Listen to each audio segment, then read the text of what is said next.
Hello, everyone. Welcome to Demand Supply Trading Practical Session number 11 for the year 2025. Myself, Srijit Kakkar, and today is Sunday, 13th of March 2025. And before we move ahead with the session, let's get done with the basic formalities. So make sure you people go through the disclosure, which talks about the representation risk disclosure, risk involved in the market, and also about the copyrights. Now, we do have a channel on Telegram where we keep updating you regarding our upcoming sessions, or if we have any upcoming promotions, or if we have any content related to demand and supply. So to join this Telegram channel, you can scan the QR code which is on your screen. You will also be able to find the direct link in the description. You can click on that link and you can join this channel. Plus, as we move ahead, I'll also tell you another way how you can join this channel so that you are updated regarding, whenever these sessions are happening, or if we have any updates regarding any promotions or any upcoming videos. All right. So the first thing is, you can, our website is surjitkakkar.com. You can also use the short URL, which is sk.coach.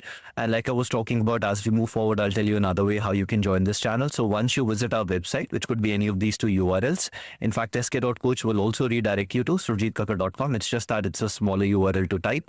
So once you're on our website, you can scroll down to any of the pages, and at the bottom of the page, you will see you have a join Telegram channel and you have the join now button. So by clicking on this button, you can also join the Telegram channel. All right, so that takes care of how you can join this Telegram channel if you wish to.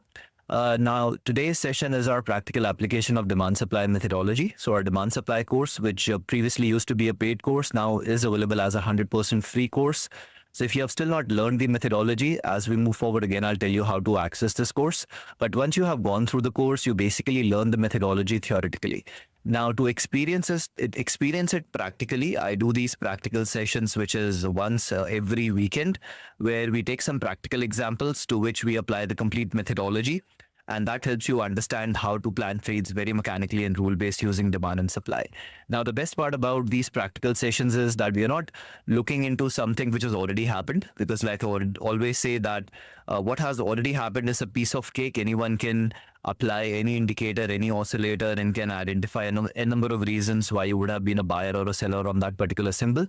But the real beauty is when you're doing the analysis in advance, and that is what we do in these sessions.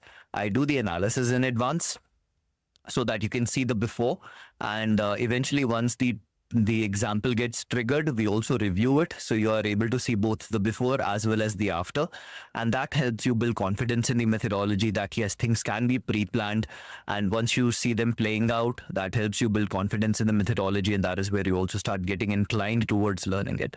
So again, to our weekly analysis session is where we get into the practical application of demand supply methodology. Now, to be comfortable with these sessions, there are some prerequisites, and if you're completing these prerequisites, it will make these sessions much more easier for you. The very first one is our Trading Essentials course. Again, Trading Essentials is a 100% free course.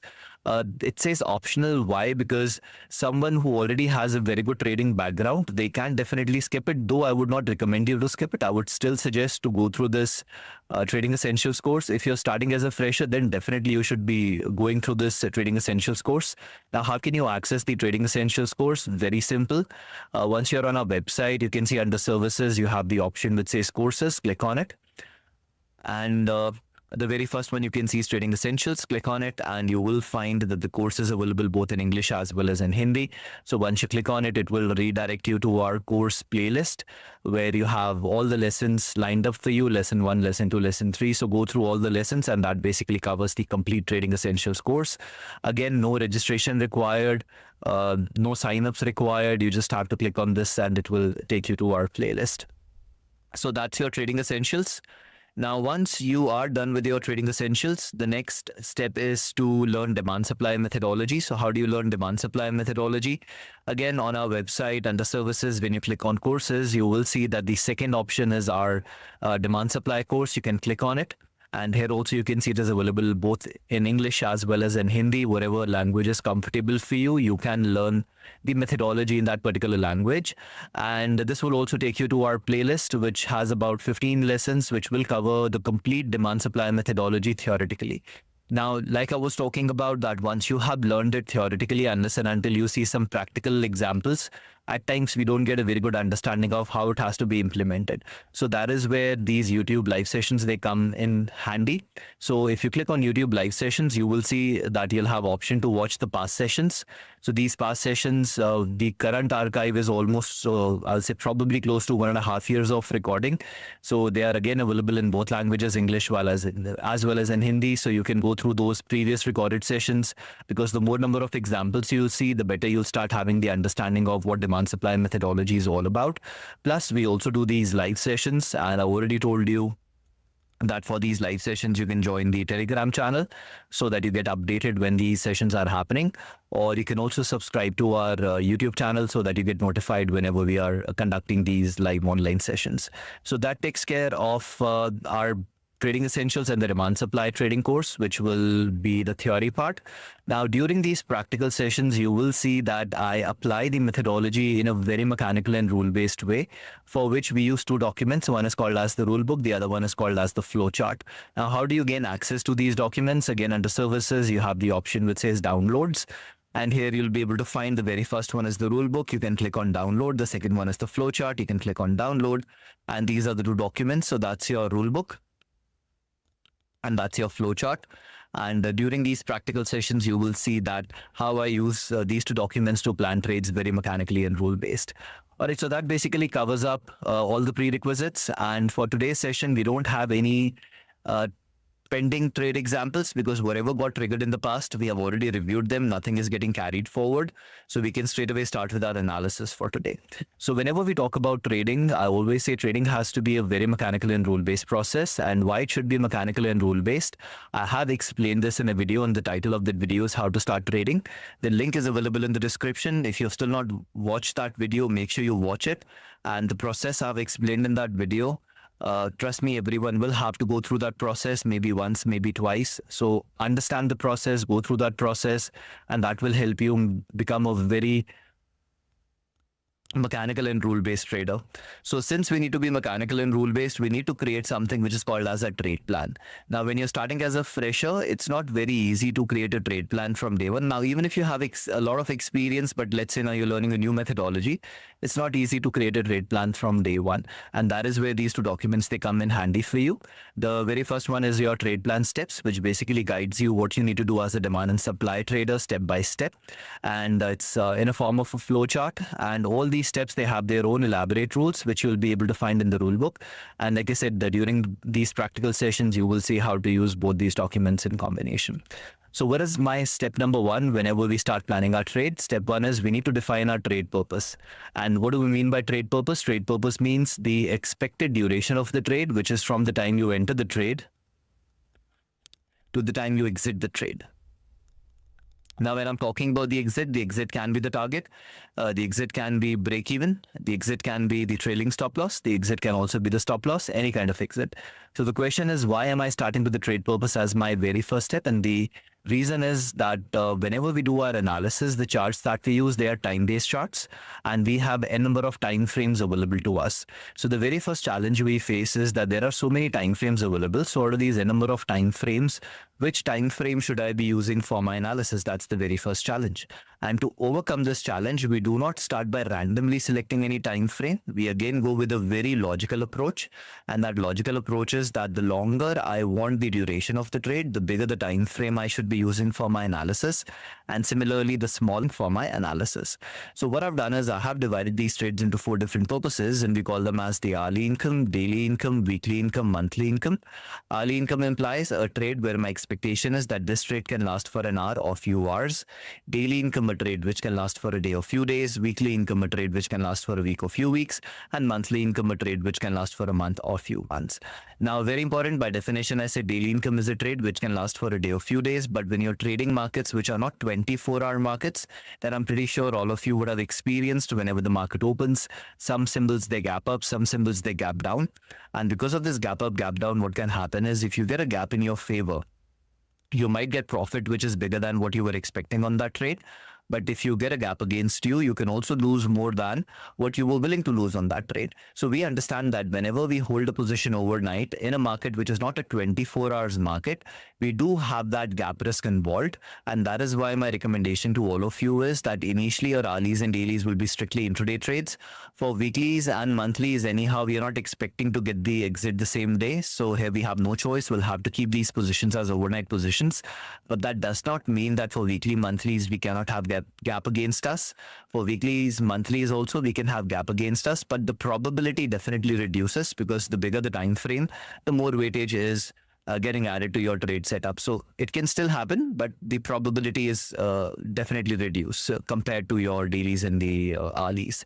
But yes, with time, with experience, once you start building up confidence in your analysis, if you want to include daily incomes into overnight trades, that can also be done. So my step one is I need to define my trade purpose, and let's assume I opted I want to plan monthly income trades. Now, once I've selected my purpose of trade, what is going to happen from the rule book, I'll get to know what time frames I should be using.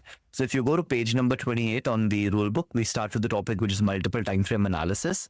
Now, in demand supply methodology, we use a minimum of 4 different time frames, and we call them as the higher time frame HTF, intermediate time frame ITF, lower time frame LTF, and the refining time frame RTF. Higher time frame is used for demand supply curve analysis. Intermediate is used for trend analysis. On the lower time frame, we identify our areas of demand and supply for our entries and exits. And the refining time frame can be used for multiple purposes like fine-tuning the zone, different kind of entries like your type 2, type 3 entries, or in case we need to apply some additional rules, that is also where this time frame can help us. Next, what are the 4 different purposes of trades? We have already talked about it. What is HIT, DIT, WIT, and MIT? So now the question comes that for every purpose of trade, what will be these 4 different time frames? And you get the answer from this table. Now, mind it, the table which is on page number 31 is specifically for the NSE market, which is open for about 6 hours and 15 minutes during the day. But if you're trading markets which are open for longer durations, like your commodities, forex, cryptos, then you can look into the table, which is on page number 32. But since I'll be taking examples from the NSE, I'll be using this table.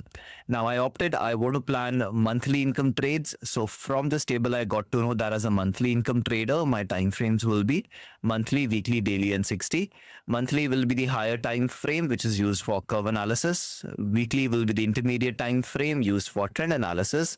Lower time frame will be daily. That is where we get our SCTS from. SCTS stands for stop loss entry, target, and size.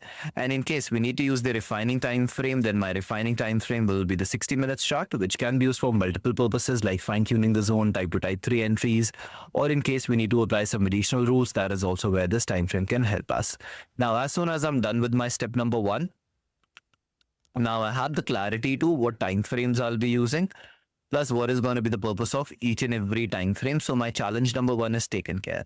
Now the next challenge is, yes, I do know my time frames, but if I take example of, let's say, NSE, on NSE we have over 2000 symbols listed. So humanly not possible that every day I sit and analyze 2000 symbols. So what we need to do now is we need to have a process in place which can help me get a smaller list out of a bigger list of symbols. And how do we do that? For this, we use certain computer programs which are called as scanners or screeners. So if you'll do a Google search, you'll be able to find n number of scanner screeners freely available, but majority of them are I shouldn't say majority of them. I should say, in fact, all of them are either based on conventional technical analysis or fundamental analysis. Now, the problem is when you're using these tools, you might not be able to identify setups which are closer to demand and supply areas, because there are no indicators. I shouldn't say indicators. There are no tools or scanners available based on demand supply methodology. So that is where I also created 2 custom built tools which are purely based on demand and supply. The very first one is the demand supply zone alerts, and the other one is demand supply zone screener. Now, how do these work? You can click on them and you can visit the product page. The walkthrough videos are available to understand them better. I'll also quickly tell you how you can access it from our website. So under services, you will see you have trading view indicators. And here you have the alerts and the screener. So by clicking on them, you can go to the product page and you can watch the walkthrough videos to understand them better. But understand these two tools are purely based on demand supply zones versus conventional technical analysis or fundamental analysis. So second step is to get a smaller list. How you want to get that small list is completely your choice. If you want to do it in sync with demand supply methodology, then you have these two tools available. If you want to use conventional technical analysis or fundamental analysis, you can even do that. Process can be as simple as that. I just want to analyze my Nifty 50 stocks, so now your list is restricted to only 50 symbols. Or maybe I have my own favorite list of stocks which I want to analyze. So choice is yours, how you want to get that small list. But yes, you have a number of tools available to you. But very important thing which you always have to remember, irrespective what scanner or screener you're using, scanner screeners, they do not tell you what you should be buying or selling. They only help you get a smaller list. Once you have that small list, you'll have to analyze them one by one to check which one matches with your trade plan. The one which will match with your trade plan might be an opportunity for you. The one which doesn't match with your trade plan is not an opportunity for you, but this is how you identify your opportunities. Now, a very common question which I get is that the examples which I share with you, how do I shortlist them? So just to answer that, I always do it using the demand supply zone screener tool because it helps me identify symbols which are trading closer to the demand and supply areas, and that is where we'll be planning our trades. So that is what I always use. So last one and a half year, all the examples you will see that are available in the archive, they are purely based on the screener. All right, so whatever methodology you want to use that, get your list. Let's imagine the very first symbol on that list was ABC. So what are we supposed to do now? We need to go to the lower time frame and identify zone. And by zone, we mean any of these four structures. It can be a drop-based rally, rally-based rally, rally-based drop, or a drop-based drop. Now, identifying zones in itself can be a challenge. So that is where we also have a tool which is called as demand supply zone indicator, which automatically identifies and plots these zones for you. And the best part is that we are offering one-time 7 days free trial of this indicator.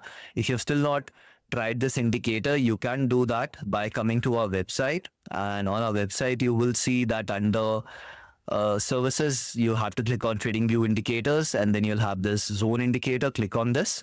And on the left side, you can see you have option which says 7 days free trial. Click on it and it will take you to this page. Now in this page, you need to provide us with three things, which is your email address, your TradingView username. In case you don't have a TradingView account, then you can click here to create a 100% free TradingView account, and then you can share your TradingView username. In case you already have a TradingView account, then you can click here, you can go to your TradingView profile, identify your TradingView username and provide that. But do ensure you're providing the correct TradingView username, because if the username is incorrect, it will not get activated for you. It will get activated for whoever that TradingView username belongs to. So your TradingView username has to be correct. And the last is your full name. And after that, submit this. And once you have submitted this form in about 24 hours, it will get activated for you. And once it gets activated, you will get a notification on TradingView that the indicator has been activated. And then you can try it for free for 7 days. So since now everyone has at least a 7 days free access to the indicator, we'll be doing our analysis using the indicator because that makes the process easier, faster, and mechanical.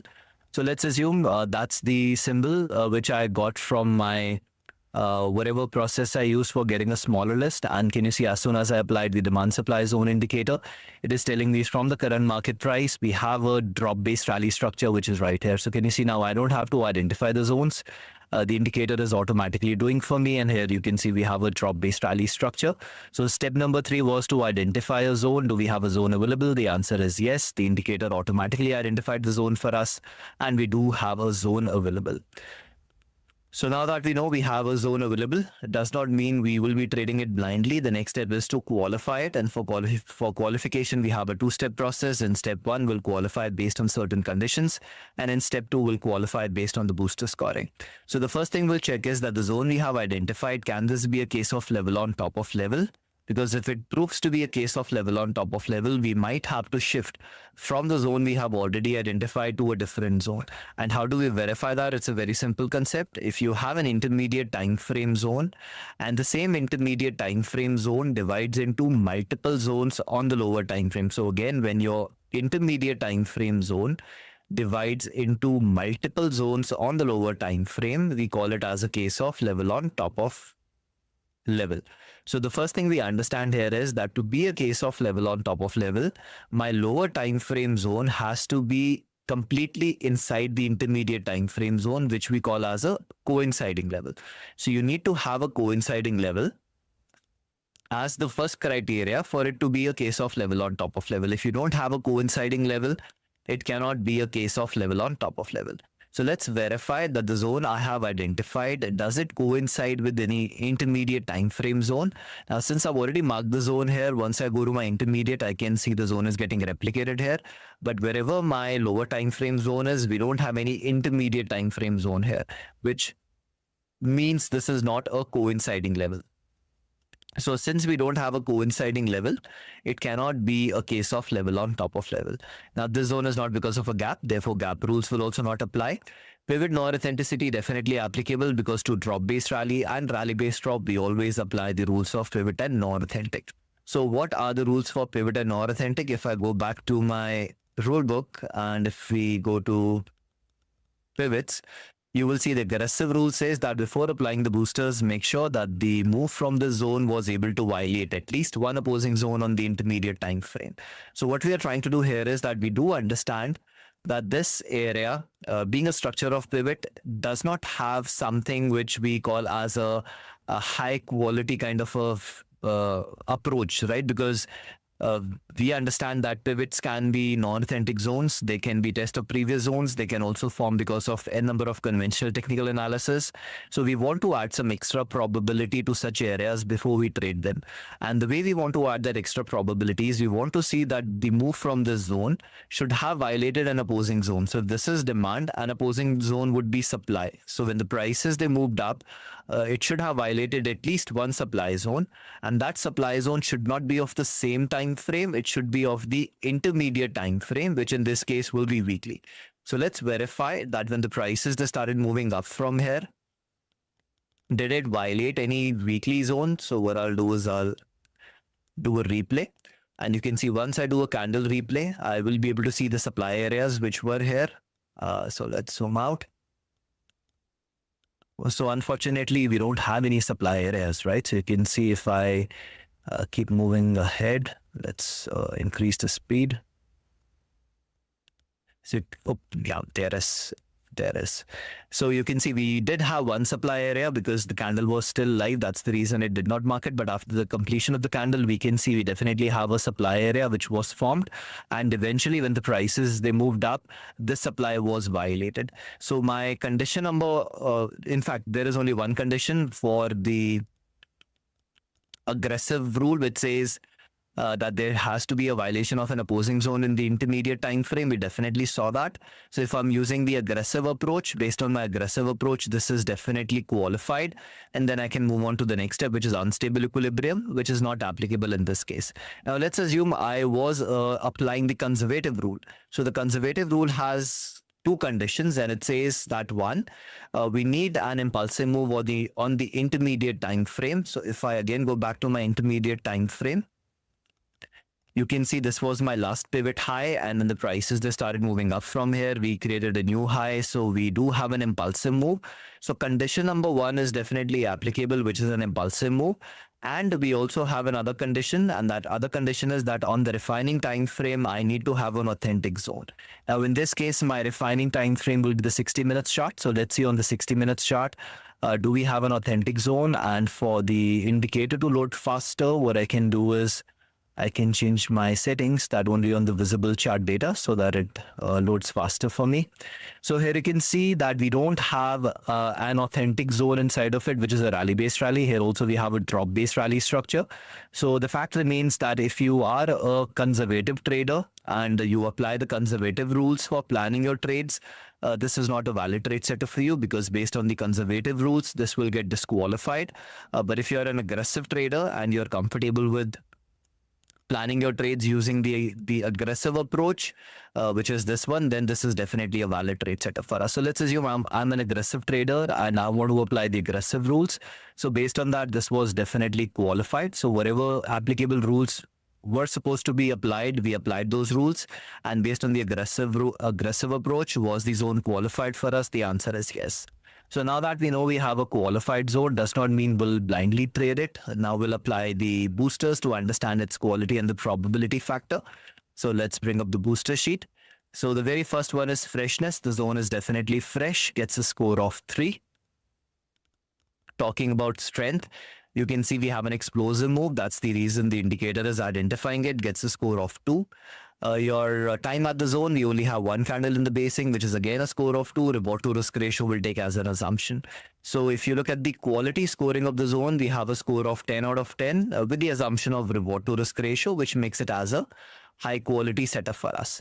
Now, talking about the probability, the first thing is we need to have at least a 4:1 move, which we already have on the chart. It gets a score. In fact, we need to start with the location first, right? So if we talk about the location, let's move on to our monthly.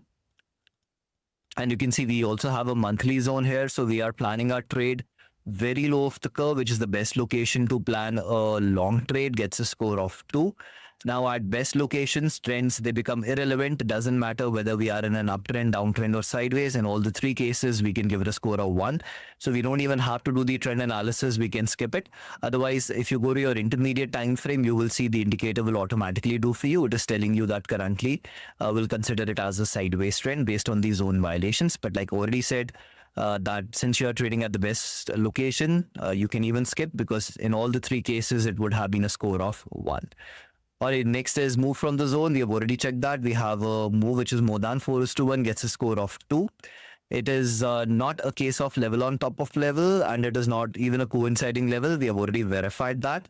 And the last one is trap. And here also you can see that if I take a horizontal line, just start pushing it up, you can see this area has been acting like support, right? Almost support. Here also acting like support. I can also see it working like resistance in the past. You can also see working like resistance here. So we do have a pretty clean area of support and resistance. And now the prices are trading above it. So what is going to happen when the prices, they go below this? People, just give me a second. Right, so what is going to happen? People who believe in support and resistance, they would be buying here with their stop losses placed below. And those stop losses will be the sell orders. Plus, once we get a breakout of it, the people who believe in breakout will also start selling. So by the time we enter into this area of demand, we know we have a lot of selling coming in, which can be because of the stop losses, which can be because of the breakout traders. And these people are making 2 novice mistakes, selling after a decline in price, which means they are selling at a cheaper price and selling in an area where the chart has proven to us that back in history, demand exceeded supply, which could be the only reason for prices to move up. So yes, we do have that possibility that this might work like an area of trap, for which I will give it a score of 1. So if you look at the overall scoring, we have a high quality trade setup and also high probability trade setup, and high quality, high probability can be traded as a type 1 trade. So based on the boosters, we got to know that this is going to be a type 1 trade for us. Now, no matter how high the quality or the probability, we understand that any trade can be a stopped out trade. So we also need to be ready for the worst case scenario, that in case the trade does not go in my favor, it goes against me, I should not be losing more than what my trade plan allows me to lose. So that is where you'll be doing your risk management and doing your proper position size calculation. Now, whenever the prices are back, you'll have to again re-verify that does it still qualify based on your trade plan, because the markets are not static, markets are dynamic, conditions are changing almost every other second. So before entering the trade, we will have to double check, does it still qualify? If the answer is yes, then we place our order based on the entry type, in this case a type 1 trade. And once your order has been executed, the last step is to manage your trade, which is 1:1. We make it as a break-even trade. And after that, if we get the opportunity to trail onto it, we'll start using our trailing stop loss. So this is how we plan trade, very mechanically, very rule-based. And that takes care of today's example. Now, before we move ahead, I would also like to add that if these sessions are helping you with your trades, then do like the video. If you're not subscribed to my channel, do subscribe to it. And if you are on some trading groups, or if you have any friends or family members who are into trading, you can share the link to my website, to my courses, to these live sessions, even to the 7 days free trial, so that more and more people can take advantage of all the content that is available on my website. And I'll also like to add that at the end of the session, what we do is we look into whatever your questions, queries are. So whatever questions, queries you have regarding demand supply methodology, you can start putting it into the chat box. I'll help you with those questions, queries. But before we start with that, I would also like to add that one feedback which I have been getting from you people is that at times you might want to share your analysis. You want me to review it, which is not possible on chat. on the YouTube chat, or maybe you're not comfortable asking your questions in a public setup, so you want to have a one-to-one kind of a setup. So we do have an option for it now, which is called as one-to-one appointments. So on our website, on the top, you'll be able to find one-to-one. You can click on it, and here you can see, you can scroll down and you can book your appointment with me. If you're not comfortable asking your questions, let's say on a public uh, uh, setup, or maybe if you want me to review your analysis or something like that, so this is where you can book your one-to-one appointment from. But again, like I said, I do answer whatever questions, queries you people have. So if you're comfortable with sharing your questions, queries during the live session, you can definitely do it and I'll help you with them. So let me see, what do we have in the chat box? So today I don't see any questions coming up as of now. So that basically brings us to the end of today's session. Thank you so much for joining in. Next, I'll be seeing you next weekend. Till then, trade safe. Enjoy your Sunday. Take care. Bye-bye.